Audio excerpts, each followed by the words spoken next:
अरे देश के दुश्मन कान खोल के सुन ले। सब आतंकवादी कहिए जे जला देंगे, जरे दिया के परवाना की मिझेते। अरे जरे दिया के परवाना की मिझेते, जे मुर्दा के ने जरा पावे वो जिंदा के की जरेते।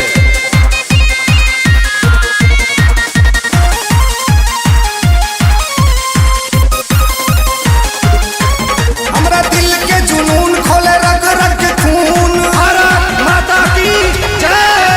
दिल के जुनून खोले रग रग के खून, हमरा दिल के जुनून खोले रग रग के खून। एम्हर तक में तो धक देबो चीर चीर चीर। कोनो हाल में न देबो कश्मीर रे सुन ले, भारत के हम चीर। कोनो हाल में न देबो कश्मीर रे सुन ले, भारत के हम चीर।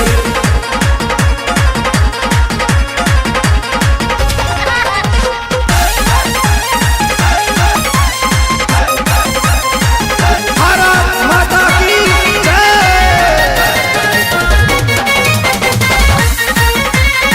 जान हमर ईशान तिरंगा लाल चौक फहरेते। कतबो दुश्मन मूरी पटके लहर लहर लहरेते। चाहे देमा पड़ते जान, चाहे लेमा पड़ते जान, चाहे देमा पड़ते जान, चाहे लेमा पड़ते जान। दिल धह धह कर ये शरीर शरीर शरीर शरीर।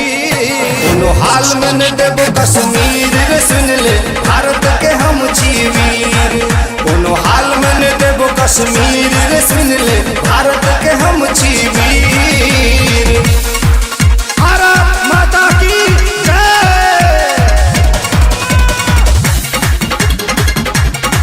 हिंदुस्तान जिंदाबाद चला छै और हरदम रहा।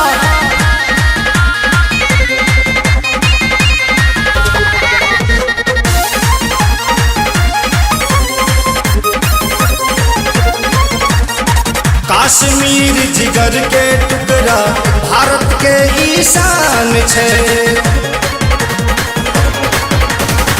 एकरा पर जे नजर घुमेते तकर मेटल निशान छे।